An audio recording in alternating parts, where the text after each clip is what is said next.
Estimados, bienvenidos al webinar sobre la situación actual del mercado eléctrico, contratos de suministro y renegociación de contratos. El día de hoy, el expositor es Rolando Salvatierra, socio senior y especialista en el sector eléctrico.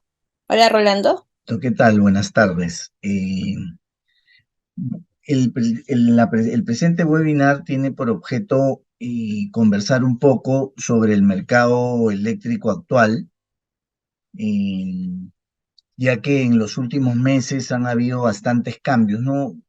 Seguro alguno de ustedes ha estado presente en una charla que hemos dictado anteriormente, pero esta va a ser distinta, enfocándose un poco a entender el mercado eléctrico peruano y ver cómo se encuentra en este momento, ¿no? En este momento estamos teniendo algunos cambios con relación sobre todo a los precios que se están manejando en el sector, lo que tiene efecto en muchos contratos también. Se está dando, por ejemplo, situaciones de resolución de contrato, de renegociación de contratos, de cambios de contratos para el mercado regulado y otras situaciones que vamos a ver. Eh, Tengo esta pequeña presentación para trabajarla rápidamente. Trabajémosla y en caso tengan alguna pregunta o algún caso puntual que tratar, lo podemos conversar al final del webinar. Rocío, ¿se ve se ve la presentación? Normal. Sí, sí se ve la presentación, justo ya la acabas de agrandar, sí se ve todo. Listo. Bueno, entonces, el tema que vamos a tratar es situación actual del mercado eléctrico, contrato de suministro y renovación de contratos. En el sector eléctrico, para ubicarnos bien, ¿no? Existen tres actividades importantes. Nosotros normalmente en nuestros negocios, en nuestras casas, apretamos un switch y tenemos energía, pero esta energía eh, pasa por distintas etapas, ¿no? Y tres principalmente, que son la generación, la transmisión y la distribución. La generación, que es la producción de energía con distintas fuentes. Ya vamos a ver cuáles son las fuentes principales. Entonces, en el Perú hay empresas generadoras que inyectan energía al sistema. Y estas empresas generadoras tienen también una peculiaridad, que no solo producen energía, sino también venden esa energía, o sea, realizan la actividad de comercialización. La actividad de generación es una de las tres actividades, es la actividad que se da en competencia. Mientras más generación haya, eh, es mejor para el país, ¿no? Eh, a veces, y esto también tiene que ver con la planificación que se haga de la generación. Lamentablemente en el Perú no existe una planificación en generación y eso ha dado de alguna manera como resultado que en los últimos 6, 7 años haya habido una sobreoferta de energía para pasar de alguna manera a una sobredemanda de energía. Entonces, si no se hace una actividad de planificación, vamos a estar eh, en estos cambios intempestivos de las situaciones en el sector eléctrico, lo que de alguna manera al final a quién perjudica a los usuarios, que son los consumidores, ¿no? Y a los usuarios, sobre todo a los usuarios que realizan empresa, por ejemplo, minería, por ejemplo, centros comerciales, industrias, comercios, que usan de manera intensiva la energía eléctrica. Una de las ventajas que tiene el Perú, por ejemplo, frente a otros países, es la diversidad de tecnologías, ¿no? Tenemos tecnologías, principalmente nuestra matriz energética se basa en energía hidráulica, casi en un 52, 53%, y luego tenemos energía con gas natural para pasar también a tecnologías relacionadas con energías renovables. Tenemos energía eólica, energía solar y energía biomasa que ya se viene desarrollando casi 10 años, ¿no? Entonces tenemos un potencial enorme en este tipo de tecnologías. Luego tenemos la transmisión. La transmisión es el transporte de la energía de los centros de producción a los centros de consumo a través de líneas de alta y muy alta tensión.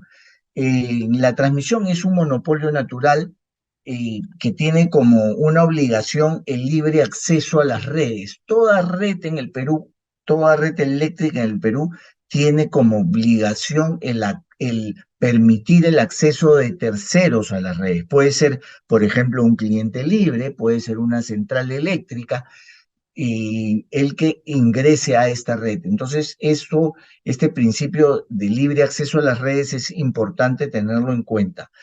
Luego, la transmisión solamente maneja tarifas reguladas en la mayoría de los ámbitos, aunque también a través de los sistemas complementarios de transmisión se puede construir líneas de transmisión, por ejemplo, de uso propio, para alguna mina, para alguna industria, para alguna central, eh, con un pago sin ser regulado. Eso lo permite la regulación eléctrica. Y los transmisores no comercializan energía, no venden energía a ningún agente del sistema. Y por último tenemos las distribuidoras que están a lo largo y ancho de todo el país, en distintas partes. Por ejemplo, en Lima, las que conocemos son Enel y Luz del Sur, que son empresas que realizan la actividad de distribución a través de la operación de redes y también la comercialización de energía a los usuarios libres y a los usuarios regulados. Me faltó decir que los generadores comercializan energía principalmente a los usuarios libres, a los clientes libres y a los distribuidores. Entonces, esa es la cadena que se produce, ¿no? Generación, transmisión y distribución. Aquí algunas tecnologías que se utilizan, las centrales hidroeléctricas, eh, las centrales, por ejemplo, de generación de gas que vemos muy cerca a Lima, en Chilca hay muchas de estas centrales que se han instalado relativamente hace poco tiempo, que abastecen todo el país en realidad. Plantas eólicas que se vienen desarrollando a partir del año 2008, 2010, plantas solares que tienen mucho potencial, tanto las eólicas como las solares en el Perú, y en este momento hay un tema que les comento, que hay muchas empresas que están apostando por la autogeneración de energía eléctrica con paneles solares, sobre todo para reemplazar algún parte de su demanda, o en algunos casos para reducir costos, porque ya la tecnología, este tipo de tecnologías, con el pasar de los años, han bajado bastante sus precios, ¿no? Entonces, esa es una alternativa en caso de que ustedes lo necesiten, lo podemos conversar, podemos tener una orientación al respecto. La autogeneración viene muy fuerte en estos momentos. Y bueno, la generación con residuos sólidos, que es otro tema que se está trabajando mucho que en el Perú, todavía no en el nivel que se necesita. En Lima hay una empresa que trabaja mucho este tema, pero a nivel nacional todavía es incipiente la generación eléctrica con residuos sólidos. Entonces, esto es un poco el del lado de la oferta, ¿no? En el lado de la oferta de energía eléctrica está principalmente sustentada en energía hidráulica, gas natural y una parte que no suma ni 4% de energías renovables. Por el tipo de clientes, que un poco es el, el enfoque que le quiero dar, porque entiendo que la principal duda de la mayoría de ustedes va como clientes. Existen dos tipos de clientes en el Perú: los clientes regulados y los clientes libres. Los clientes regulados se diferencian de los libres en lo siguiente: dentro del consumo de energía, de luz, o pongámosle de luz, hay dos variables importantes: lo que es la potencia, que es la capacidad, es como un embalse de agua, como un almacenamiento de agua, si hacemos el símil con el servicio de agua potable, ¿no? La capacidad, que se mide en kilovatios de potencia. Y la energía, que es la cantidad de electricidad que ingresa, que se mide en kilovatios hora, ¿ya?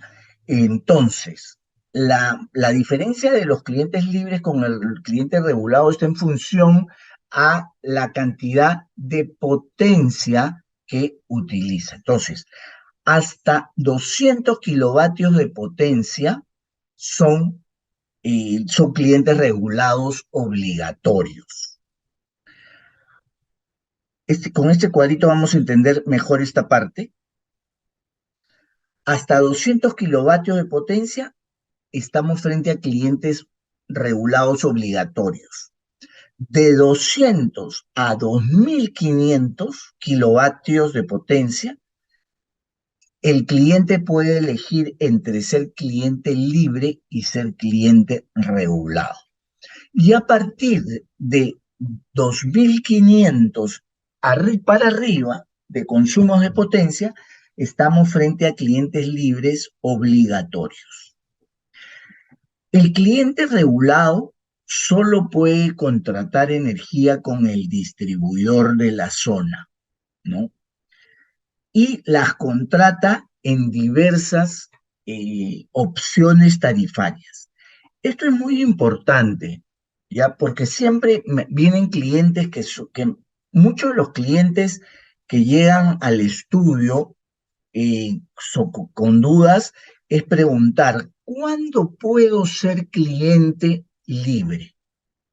¿Me conviene ser cliente libre o ser cliente regulado? Entonces, esto es importante. Un cliente a partir de los 200 kilovatios de potencia puede ser cliente libre. ¿Y en qué se diferencia? En que al ser cliente libre, ya no necesariamente tiene que contratar con el distribuidor, sino puede contratar con el generador o con cualquiera de los generadores que hay en el Perú.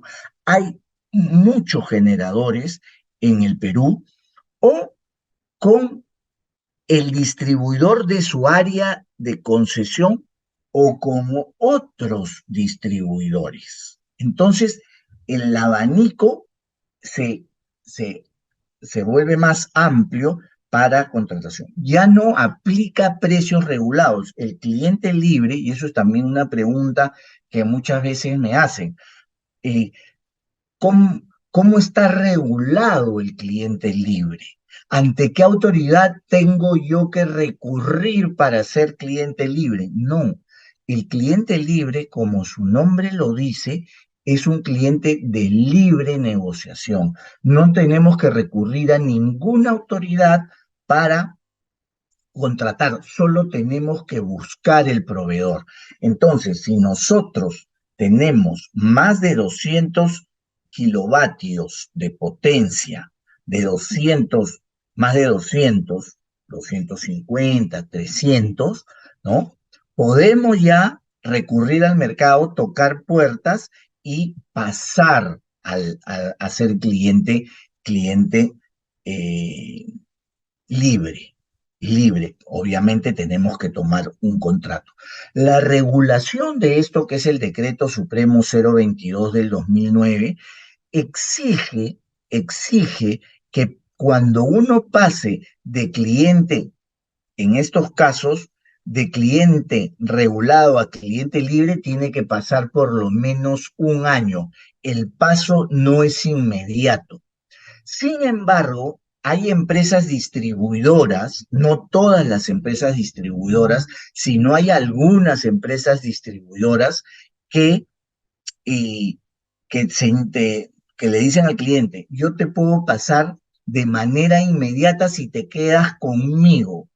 Entonces, hay una interpretación la cual yo comparto, que es al no cambiar de proveedor, no estás de alguna manera cambiando, si bien estás cambiando la condición, pero no de proveedor. Entonces hay una, eh, un tema ahí jurídico que es de discusión, pero hay empresas eléctricas de distribución que optan por mantener a los clientes y de alguna manera evitar de alguna forma no cumplir con el año que la norma exige. No, como digo, no todas las empresas de distribución lo aplican, es más, Indecopi en algunos casos, de hecho que han habido otras situaciones, ha sancionado empresas de distribución, sobre todo de provincia, por este tema, pero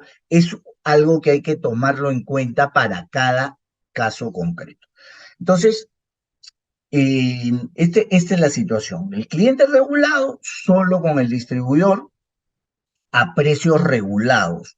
El cliente libre a partir de 200 a 2.500 puede optar entre ser cliente regulado y ser cliente libre. Y a partir de 2.500 puede de alguna forma ya es cliente libre obligatorio.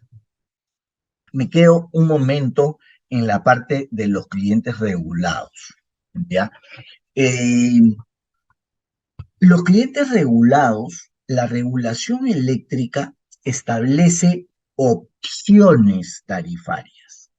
Entonces, yo les aconsejo a los clientes que no puedan pasar a ser clientes libres, que es una opción. ¿Ah? Ahora vamos a conversar porque eso tiene que ver con la pregunta, ¿me conviene o no me conviene ser cliente libre? Entonces, esto también es un cambio. Si usted, alguno de ustedes me preguntaba esto hace 6 meses, yo le decía sí, de todas maneras. Ahora hay algunas interrogantes que hay que tomar en cuenta. Entonces, el cliente regulado está sobre la base de opciones tarifarias, ¿ya?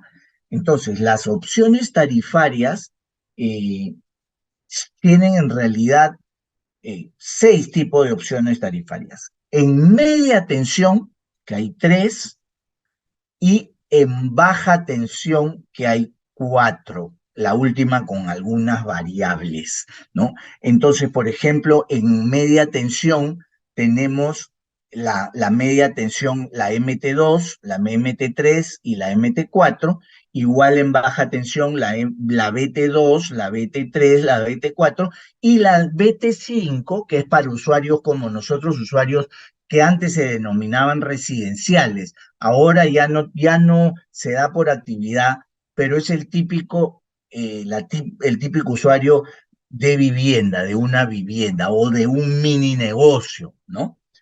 Entonces, ¿qué significa estos códigos, el MT2, MT3, MT4? Es la cantidad por ejemplo, la MT2, la tarifa MT2 es una tarifa en media tensión que es más barata porque no llega a la transformación hacia baja tensión y es esa tarifa igual que la BT2 que es en baja tensión te mide 2 potencias y 2 energías. Una potencia en horas punta y una potencia en horas fuera de punta. Igual la energía en punta y fuera de punta. Es lo que se conoce como medición total. Ese tipo de tarifas, por ejemplo, ¿a quiénes les conviene? A las fábricas o a las industrias que trabajan las 24 horas sin parar, por darles un ejemplo, ¿no? Luego tenemos la MT3, que es, la MT3 mide dos energías y una potencia, y la MT4, que te mide dos potencias y una energía. Entonces, esto, ¿qué quiero decir con esto? Que el cliente tiene opciones. Muchas personas o como muchas industrias que no conocen esto, entonces cuando piden el suministro, normalmente la empresa los ubica en una opción tarifaria. Entonces, esa opción tarifaria, el cliente en energía eléctrica existe una gran asimetría de la información. ¿Qué quiere decir eso? Que el proveedor maneja información especializada que no la maneja el consumidor. Entonces, a veces, no quiero generalizar, la verdad, ni ser dramático en esto, ni drástico en este tema, a veces abusa de esa discrecionalidad, ¿no? Entonces, por eso es importante que el usuario conozca que puede cambiar de opción tarifaria. Es cuestión de hacer un análisis de sus consumos. Si a mí me preguntan qué opción me conviene, si yo estoy en media tensión, ¿no? Tengo mi propio transformador en media tensión, ¿qué me conviene? ¿La MT2, la MT3 o la MT4? De acuerdo a los consumos. Hay que hacer una evaluación de los consumos. Y con una buena evaluación, en todo caso, si alguno de ustedes está interesado, nosotros podemos apoyarlos en esa evaluación eh, para ver cuáles las opciones tarifarias que más le convienen. Igual en baja tensión, exactamente igual en baja tensión, ¿no? Entonces, ¿cuál es la conclusión aquí? Que el hecho que uno sea cliente regulado no lo limita a mejorar los pagos por consumo de energía eléctrica. Estas opciones tarifarias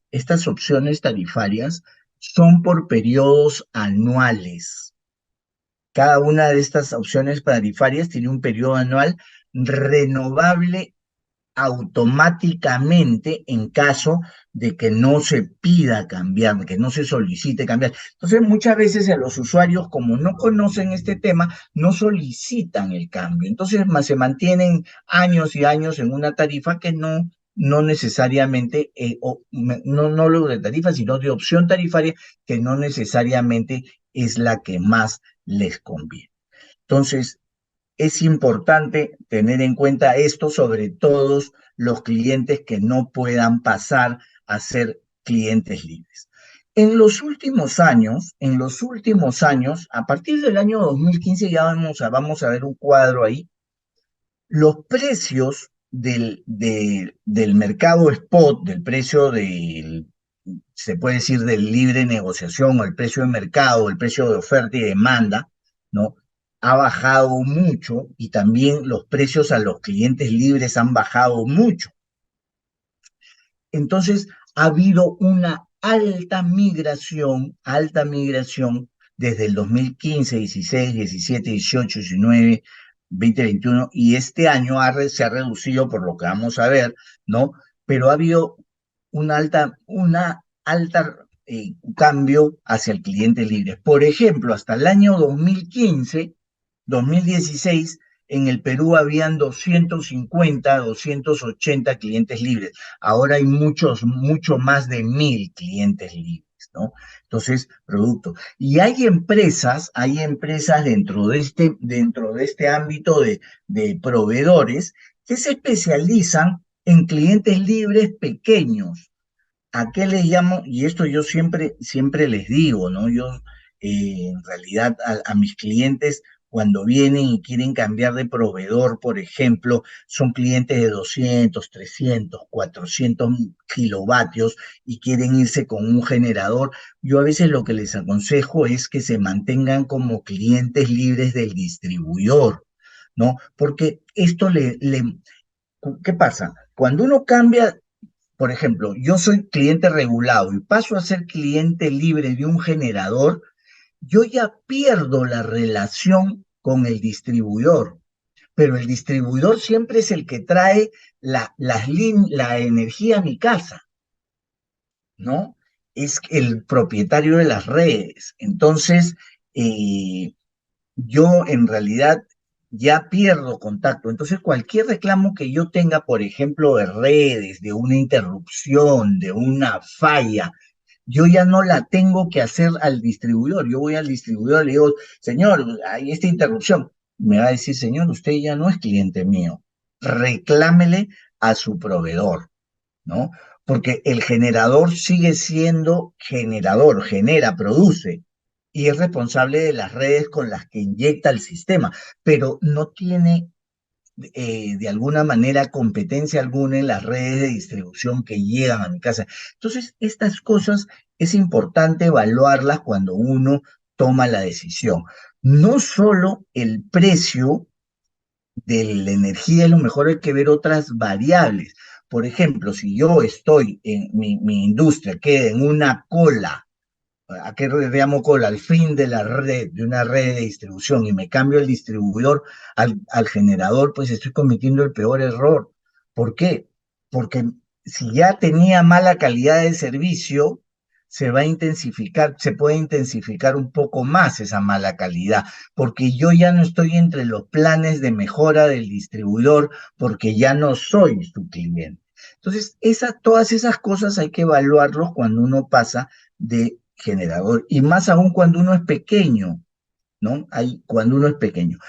Como le decía, hay empresas, algunas de todo el universo, por ejemplo, hay empresas que si yo voy y le toco la puerta y le digo, mira, yo tengo 500, 600 kilovatios, te dice, sí, ¿qué tal? ¿Cómo estás? Pero no me interesas, ¿no? Hay otras que no, hay otras cuyo negocio, cuyo enfoque de negocio es justamente las pequeñas. Entonces su estrategia es distinta porque te ponen un coordinador, te ponen de alguna manera una persona que permanente coordine entre el cliente, generador y distribuidor, ¿no? Entonces, todas esas cosas tómanlas en cuenta antes de cambiar a ser cliente. Y cualquier asesoría que ustedes necesiten, ustedes son nuestros clientes y con todo gusto de apoyarlos en este tema.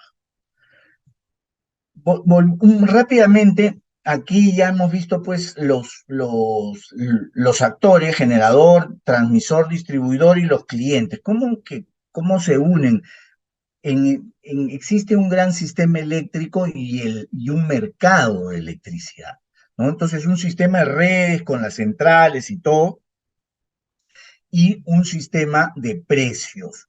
Entonces, por ejemplo, los productores, los generadores, inyectan energía al sistema y esa energía pasa por un mercado virtual, se puede decir, que es el COE, donde se define el precio spot, que es el precio de corto plazo que se mide cada 15 minutos, ¿no?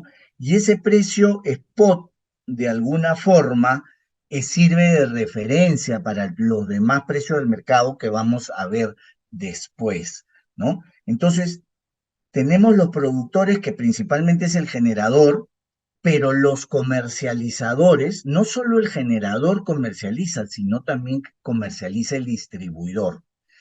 El transmisor y el distribuidor operan redes, y luego tenemos los clientes, el cliente regulado que solo puede comprarle al distribuidor, y el cliente libre que solo puede comprarle al generador o también al distribuidor, ¿no? ¿Qué precios debemos tener en cuenta? Entonces, por ejemplo, si yo soy cliente regulado, el único precio que yo tengo que tener en cuenta es el precio que me fija Ociner, ¿ya? Y que mensualmente lo publica la empresa. Lo he puesto al último, pero lo voy a mencionar primero porque es el precio que menos se mueve. Es como que un precio inamovible. puede haber una sequía terrible, puede caer el sistema de generación de distribución, pero mi precio no se mueve, porque no se mueve en el corto plazo, pero seguro que en el largo plazo todo eso va a afectar, o en el mediano plazo, ¿ya? Pero como que el cliente regulado también es el cliente como que está más más estable y más protegido, porque cualquier cosa que le pase puede recurrir a OSINER en la vía del reclamo, ¿no? Entonces, como que digo, es el cliente más estable y el más protegido, pero no necesariamente el que paga menos. Y ese tema es importante, lo vamos a ver ahora. El precio spot, que es el mercado corto plazo, que solo acceden los generadores. Existe un reglamento del mercado corto plazo, pero es un reglamento que, que poco se ha implementado. No es que esté prohibido implementar. Por ejemplo, hay grandes clientes libres que ya retiran un porcentaje de su energía directamente del mercado spot. Ahora en este momento con el precio del mercado spot no les conviene, pero cuando el precio spot ha estado en $15 o $14, han retirado. Ahora que está en 170, no retiran nada, ¿no? Entonces, ese es el precio spot, como dije, los clientes regulados, tranquilos, ellos en su casa, ¿no? Estables. Los que manejan, los que dependen del mercado spot, nerviosos, ¿no? Pero activos, nerviosos, en algún momento ganan, en el otro pierde, pero van de emoción, están en emoción constante, ¿ya?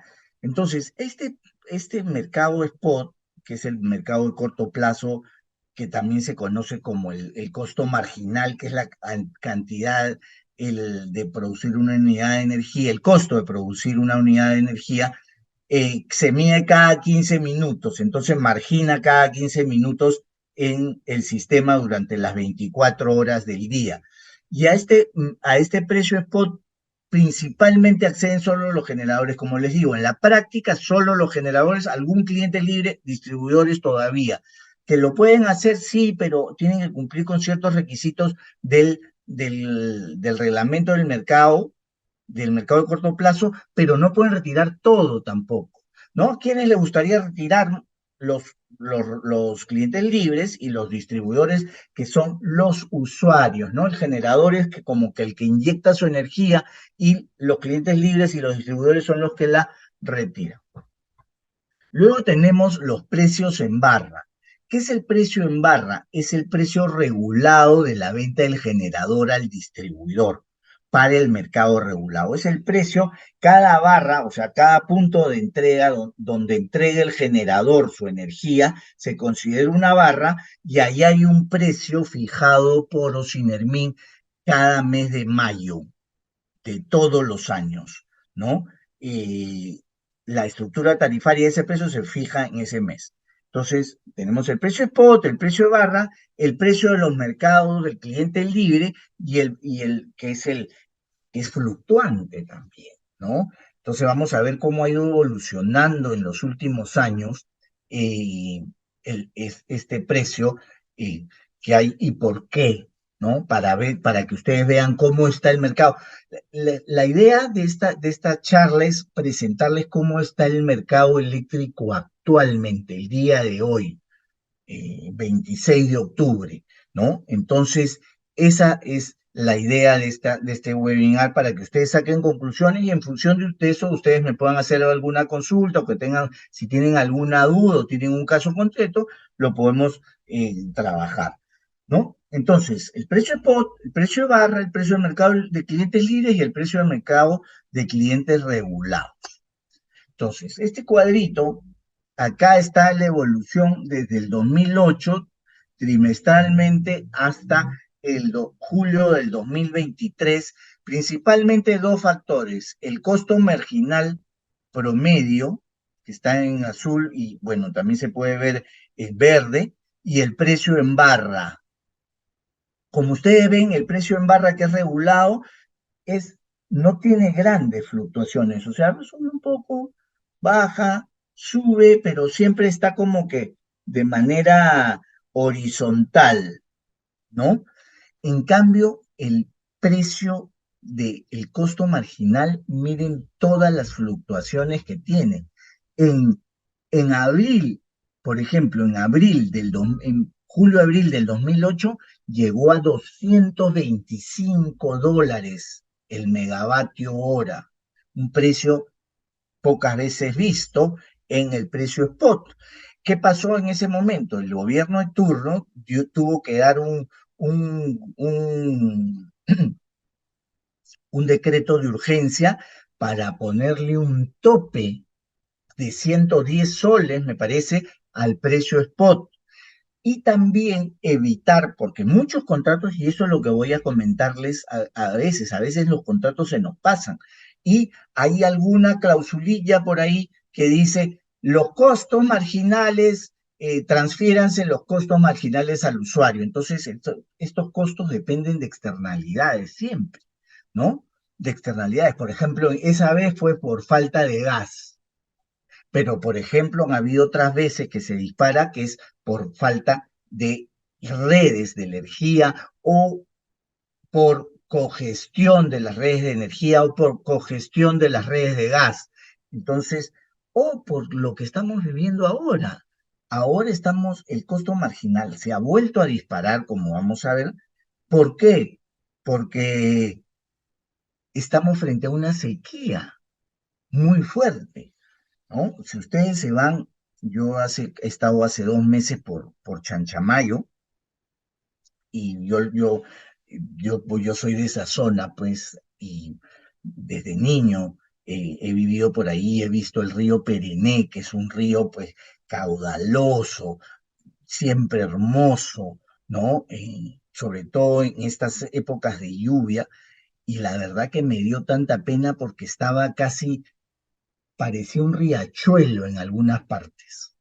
Y así como ese río, hay muchas otras fuentes hídricas en el país que, que están muy a la baja y eso afecta la producción hidroeléctrica y por lo tanto al haber menos energía hay mayor costo marginal, ¿no? Entonces, y eso lo vamos a ver también, si hay contratos, por ejemplo, en los cuales te transfieren el costo marginal, y te cambian el costo real por la nueva cláusula en función al costo marginal o al precio spot, entonces ahí pues ya hay pérdida, ¿no? Entonces, por eso es importante también una buena negociación de los contratos y revisar sobre todo determinadas cláusulas que a veces uno no las toma en cuenta, pero que pueden traer problemas en el futuro. Entonces, paso de hablar de lo que pasó en el 2008 a lo que está pasando ahora, ¿no? Ahora también el costo marginal se ha disparado, está sobre los $175 y eso tiene efectos en algunos contratos, eso está haciendo que el precio de clientes libres también suba. Y el costo marginal también ya vamos a ver por qué se dispara, pero no solo es por el tema de la sequía, sino por algunos cambios regulatorios en la concepción del precio del gas que también ha habido a partir del año 2021. Entonces, es importante tenerlo. Entonces, por ejemplo, el precio de la energía en barra se mantiene, ¿no? Casi así, pero si el precio del mercado sigue subiendo, va a tener efecto necesariamente en el mediano largo plazo en el costo del marra y también en el precio de los clientes libres, ¿no? Entonces, eso es lo que estamos viviendo hoy. Hace unos meses, entro acá, estos son los precios, por ejemplo, del mercado de clientes libres. Y estos precios lo saco yo de los precios que vemos aquí en el estudio, porque nosotros vemos en muchos contratos de clientes libres, como se puede decir, es una fuente propia, pero si que ustedes quieren hacer un análisis, todos los contratos están en Ociner y ahí pueden buscar, pero más o menos estos son los precios que se manejan, ¿no? Acá no soy infidente porque no estoy señalando a ningún cliente, que eso es parte de nuestra confidencialidad absoluta. Pero para que vean cómo han ido evolucionando los precios, Por ejemplo, del 2015 al 2018, el 2015, como le dije, la parte de planificación, el 2015 hablaban pues los especialistas del sector cuando los precios se vinieron pues en picada y decían, esto no puede durar más del 2018. Llegó el 2018, esto no dura más del 20. Llegó el 2020, esto no dura más del 22.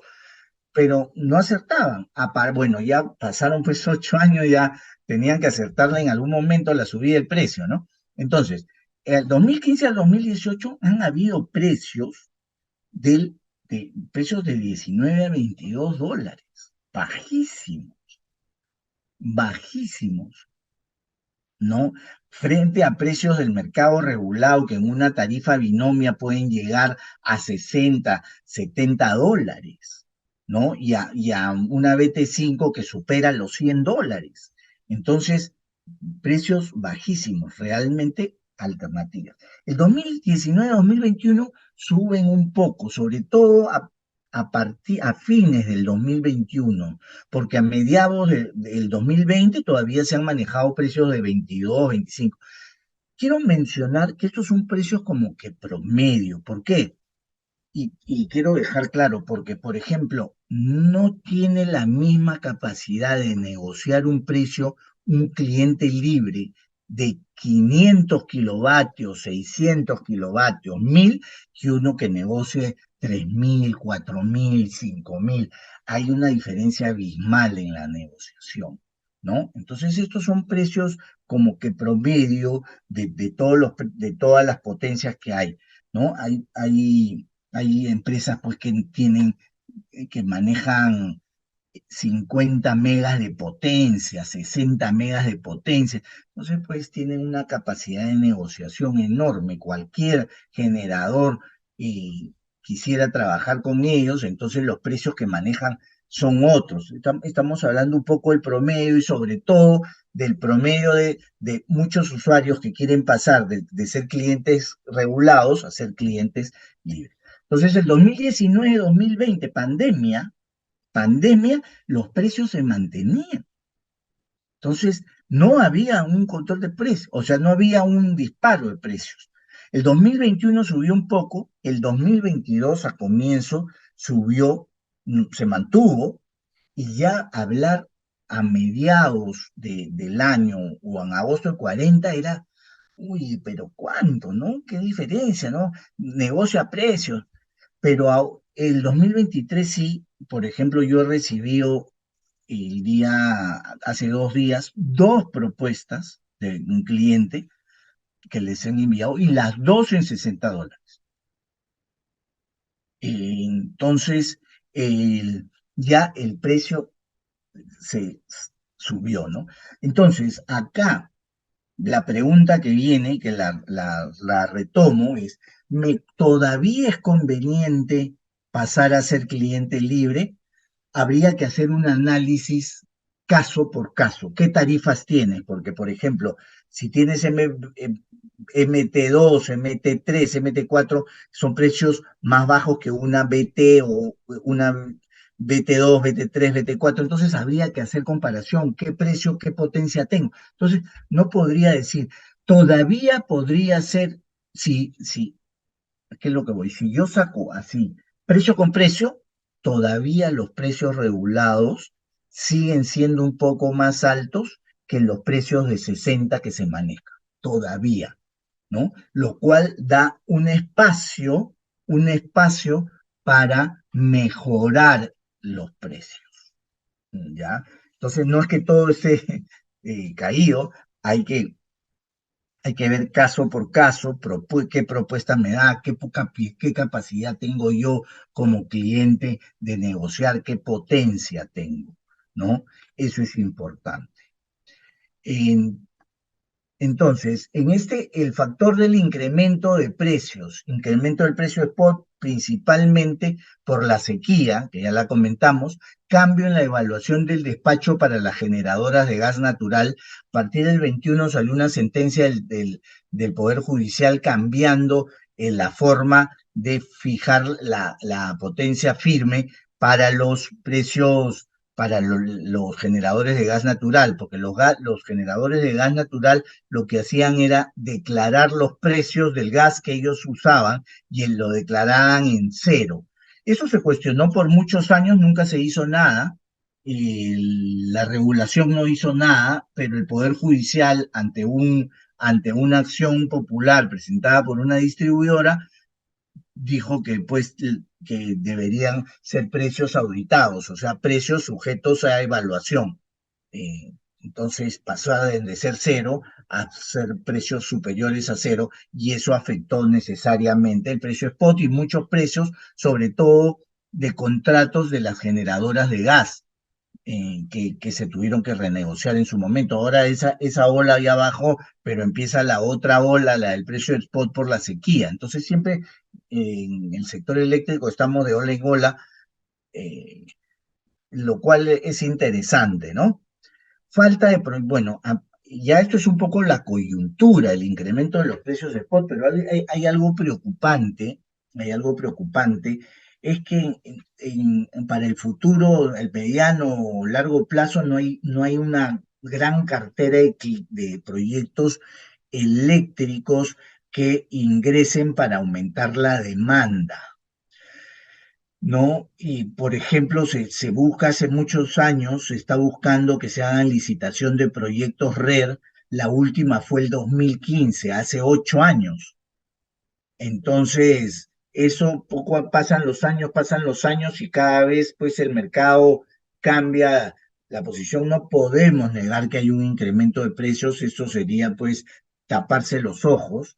Entonces, eso es lo que se tiene que evaluar en este momento. Entonces, es necesario promocionar los proyectos RER. Yo creo que los proyectos RER son muy importantes que ingresen y de alguna manera otros proyectos. Eh, Hace unos años el Proinversión licitó, lo que hace, el Estado no licita proyectos, no es que venda proyectos. Lo que el Estado hace es comprar energía, pero los esquemas de compra de energía son bien interesantes porque no los paga el Estado, lo paga, lo pagamos todos en nuestro recibo de luz, pero no nos damos cuenta que lo pagamos, o sea, eso está también hasta más interesante. El esquema es bien simpático, entonces eso se hizo, por ejemplo, en el año 2012, se licitaron como 1000 megas que dieron una espalda interesante. Solo de esos 1000 megas no entraron 200, o sea, casi 800 entraron y son empresas importantes que dan respaldo al sistema, ¿no? Si no entraban en ese momento, ¿cómo estaríamos ahora? Eh, entonces, puede ser una opción esa que hay que evaluar, los proyectos RER también.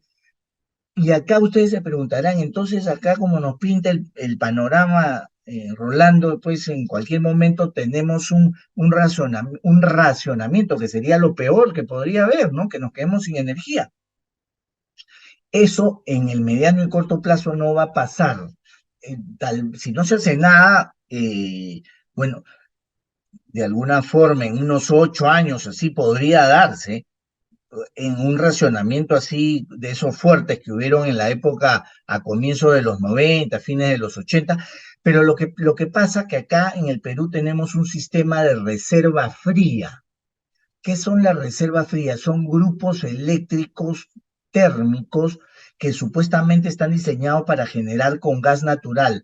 Pocos están generando, pero es una potencia bastante grande. Son como 2000 megas, creo, a nivel nacional, que te da el respaldo. O sea, que vamos a pagar precios más caros. De todas maneras, eso va a incrementar más aún los precios, el precio de spot y todo, de todas maneras, pero no vamos a tener racionamiento. Y en el sector eléctrico hay un dicho que dice, ¿cuál es la energía más cara? La energía más cara es la que no existe. Es en realidad para todo empresario, para todo negociante o para todo ser humano, la energía más cara es la que no existe. Entonces, no vamos a llegar a ese extremo. No se preocupen, al menos por ahora. La ventaja de las reservas frías es que son grupos electrógenos en realidad y son fáciles de instalar. Actualmente ya están instaladas, ya están operando, además han pasado en algunos casos de mano en mano, pero y esa es parte del sistema también de la regulación. Esa reserva fría está ahí y todos la pagamos en nuestro recibo de luz. O sea, cumple un rol de reserva, ¿no? Entonces, situación de los contratos. Entonces, dependerá mucho de los contratos suscritos. El riesgo está en estos contratos que yo les comento que se les traslada el costo del SEIN. Entonces, ahí hay que evaluar, ¿no? En algunos casos es volver al mercado regulado, pero el mercado regulado no es que esté tan barato y además que tienen que quedarse 3 años adicionales en el mercado, en el mercado regulado, ¿no? Y hoy otro tema que está en este momento dando muchas vueltas, existen empresas generadoras y distribuidoras que tienen contratos a precios menores a los del mercado. Por decirte, el mercado está a 60, tienen a 30, 40 y los están resolviendo y en algunas cosas y en algunos casos de manera arbitraria e ilegal, ¿no? Entonces, hay que tener en cuenta, hay que ver cómo están nuestros contratos. Y eso está creando unas contingencias operativas grandes. En la negociación y renegociación de nuevos contratos hay que tener en cuenta esta coyuntura. Pero como les digo, todavía el precio regulado está sobre estos precios de 60 que ya son altos y dan un margen para negociar, ¿no? Y para pasar, depende de la potencia que tengamos. Y una alternativa siempre para un contrato eléctrico es hacer una, una licitación privada, ¿no? Un concurso privado entre los actores. Hay empresas que todavía tienen, que no venden, que de la producción que tienen están al 60, 70% de su demanda. Entonces, pueden de alguna manera ofrecer mejores precios que otras. Entonces, pero para eso se llega solamente a través de una licitación. Eso es todo. Si en caso tienen alguna pregunta, este tema da para mucho más, seguro algunos tienen algunas consultas, estamos para apoyarlos a ustedes y cualquier pregunta que tengan, yo voy a dejar de compartir mi pantalla para pasar a la rueda de preguntas. Muchas gracias por su asistencia, lo valoro bastante. Hasta luego. Rolando, en la sección de preguntas y respuestas tenemos unas cuantas preguntas, no sé si las puedas leer. A ver, Alejandro Guerrero, si quiero ser cliente libre con el mismo distribuidor que me suministra como cliente regulado, ¿igual tengo que esperar un año para hacer efectivo el cambio o puedo ser cliente antes de cumplir ese año previa negociación con el distribuidor? Excelente, Alejandro, la pregunta, creo que lo comenté, va a depender exclusivamente con el distribuidor con el que negocies. Hay distribuidores que te eximen de ese plazo. Hay otros que te ponen un plazo intermedio. Por ejemplo, te dicen, no, ¿sabes qué? La ley me exige un año, pero voy a reducirlo a 6 meses. ¿Ya? El riesgo siempre va a ser del distribuidor, ojo, no va a ser del cliente. Entonces, los distribuidores se cuidan. Entonces, como te digo, hay distribuidores que sí te dicen, sí, pasa conmigo, el próximo mes ya eres cliente libre. Hay otros que te reducen el plazo y hay otros que simplemente te dicen, no, vamos al año, esperamos el año, sin eso no puedo cambiar, ¿no? Entonces, la respuesta concreta sería, depende exclusivamente del distribuidor con el que tienes contratada como cliente regulado. ¿Cuál es el promedio de precio de clientes libres esperado para los próximos 2 años? Mira, eso creo que ni el presidente del COES te lo puede contestar, pero lo que sí te digo, Alejandro, es que ya los precios en los clientes libres están al alza, ¿no? Como te comento y pongo en la presentación hoy, y yo antes de la presentación he conversado con algunos amigos para para de alguna manera intercambiar ideas, para poder compartirlas. Ya los precios están entre 50, 60. eh, Esto es el precio, estos 60, por ejemplo, es precio para los 2 próximos años. O sea, te lo ponen, inician hoy, pero tienen vigencia hasta para los 2 próximos años. Entonces, si contratas ahora, puedes encontrar precios de 60. Si, dependiendo de tu potencia, podrías llegar a 55 tal vez, y eso es por los próximos 2 años. ¿No? Pero si contratas de acá a 6 meses, yo te aseguro que va a estar más por la coyuntura que está ocurriendo en este momento, ¿no? Los contratos a largo plazo con energías renovables son confiables. ¿Qué experiencia hay en el país con este tipo de contrato? Bueno, el, a ver, en este momento, para energías renovables existe una ley de promoción de energías renovables que salió el año 2008, ¿no? Y, pero para acceder a la promoción y beneficio de esa ley, necesariamente tienen los interesados, los proyectos interesados, tienen que participar en una licitación que convoca OSINERMIN y el MEM. Si ganas la licitación, firmas un contrato por 20 años.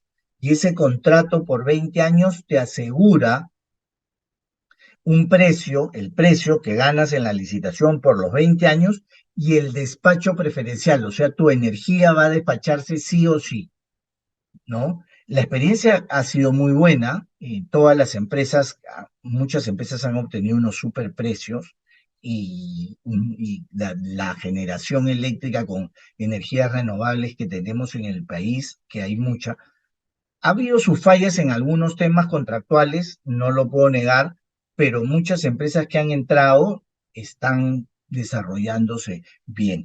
Ahora lo que se está empujando, lo que se está alentando es, porque el régimen de promoción fue en el año 2008 cuando el precio de construir centrales de energía renovable eran mucho mayores que las centrales convencionales tipo hidráulicas o de gas. Entonces ahora como que los precios están iguales. Entonces lo que se busca es que promocionar, crear normas de promoción para que ingresen energías renovables sin la necesidad de licitar, ¿no? Ya dando, por ejemplo, beneficios de preferenciales en caso tú contrates, por ejemplo, tú construyas una central y contrates con una minera, con una empresa, tú crees tu propia demanda, entonces ahí te la dan. O también hay una ley en el Congreso por la cual se está buscando que las distribuidoras que también liciten energías renovables. Entonces, yo creo que el tema de las renovables tiene mucho futuro. Además, con las renovables, sobre todo como comenté, las solares, yo en este momento conozco como 6, 7 proyectos de empresas que quieren construir autogeneración con paneles solares y algunas que ya las han construido y ya las tienen operando. Entonces, siempre la energía solar y las energías red son interesantes. Y las experiencias en el Perú son buenas, hay que ver cada proyecto, sobre todo que ahora no hay licitaciones, lo que se necesita ver en cada proyecto es qué demanda tiene, ¿no? Cómo aseguras tu demandas, tu PPA, cómo los aseguras. Esa es un poco la realidad porque no hay licitaciones. La última, como puse en la lámina, fueron hace 8 años. Carlos Hidalgo, muchas gracias tiene un estudio sobre los diversos drivers principales del precio el driver principales del precio de la electricidad en el mercado spot a nivel de capacidad instalada de renovables, impuestos de carbono, generación a partir de combustibles fósiles, sino dónde podrías con... Mira, Carlos, normalmente eso los hacen, o sea, todo eso, hay empresas que se dedican a hacerte estudios sobre eso, ¿no? No creo que encuentres, porque los que manejan esta información son el ministerio, pero no creo que la tengan en ese detalle, ¿no? Eh, el nivel cap de capacidad, por ejemplo, hay el precio spot, eh, en la lámina que yo he presentado, ahí están todas las variables del precio spot de los últimos 15 años. Entonces eso te puede servir de referencia. El COES maneja esa información también. A nivel de capacidad instalada de las renovables, sí, pues hay un informe en OCINER que te dice cómo están todas las centrales y todas las centrales renovables ya instaladas en el Perú y también cuáles son las que ganaron los concursos, pero más te puede servir el informe mensual que hace OCINER sobre las centrales ya instaladas, ¿no? Impuestos de carbono, generación a partir de impuesto de carbono no hay mucha información sobre eso. Generación a partir de combustibles fósiles, en realidad ahí la generación a partir de combustibles fósiles principalmente tenemos la generación de gas. eh, el ministerio maneja toda esta información porque todas las empresas le proporcionan mensualmente esa información al ministerio, entonces ahí podría recopilarla, ¿no? Alejandro Herrero, si soy cliente libre, paso a regulado y quiero volver luego cliente, ¿tengo que esperar 3 años? Sí, necesariamente, porque hay norma expresa que señala ese tema.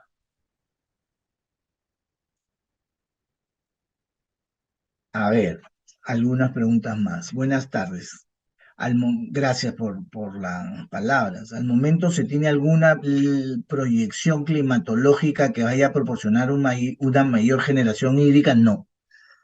Los estudios están apuntando que hasta el próximo año, a marzo, no varía mucho la realidad actual. Sin embargo, se espera que venga un niño. Entonces, ya si viene un niño, puede cambiar esta proyección climatológica y que los ríos vuelvan al menos a su flujo normal, ¿no? Respecto del uso de residuos sólidos, ¿cuáles son los desafíos clave que deben abordarse para promover y hacer más frecuente el uso de residuos sólidos como una fuente de energía en el Perú y cuál sería su proyección a largo plazo? Bueno, en este momento no hay de alguna forma, todavía existe un problema por el uso de la basura, más que todo por cómo deshacerse la basura. No hay de alguna manera, en todo lo que es generación y biomasa, se aplica mucho el recojo de basura, de la basura que es reciclable y no reciclable. Entonces todavía esa concepción no la tenemos en el Perú y eso hace un poco más delicada la construcción de centrales con esta fuente de energía. Sin embargo, eh, yo soy uno de los que tiene de alguna manera uno de mis objetivos a futuro es trabajar y crear una norma o trabajar con los municipios para que en cada uno de los municipios o en la mayor cantidad de municipios del Perú se destine la energía, la basura, los residuos sólidos, que en el fondo es basura, ¿no? A la generación de energía eléctrica. Hay mucho potencial. En Lima, sobre todo, hay una empresa que prácticamente tiene el monopolio de esta fuente energética, ¿no? Pero en provincia hay mucho potencial.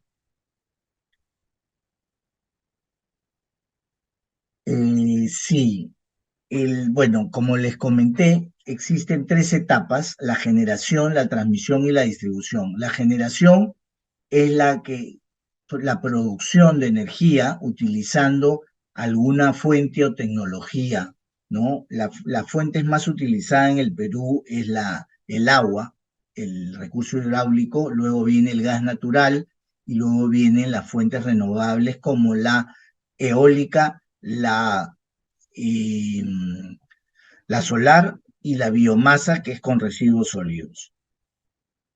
Y en el caso de la generación, una vez que se produce, se tiene que enviar a los centros de consumo a través de la transmisión, ¿no? Que la transmisión es el transporte de energía, son las líneas estas que vemos en la calle, la transmisión de energía, el transporte, que son redes de alta y muy alta tensión que llegan a las ciudades o a los centros de consumo, por ejemplo, las minas, que normalmente están en zonas aisladas, y ahí se entrega la energía. Y la distribución, que es una vez que se produce, se transporta, llega a los centros, a las ciudades, y el distribuidor ya lo lleva a cada domicilio o a cada consumidor final.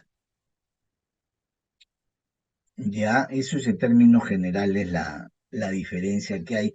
¿Y por qué se hace esa diferencia? Porque en realidad el sistema eléctrico en todos los países es el mismo.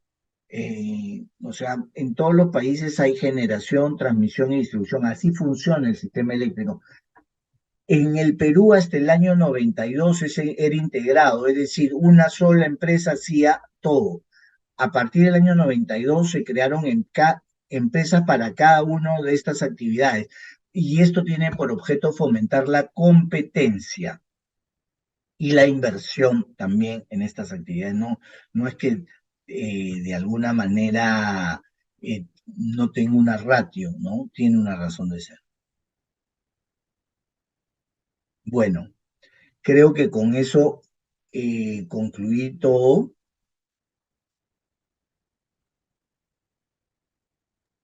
Sí, Rolando, serían todas las preguntas.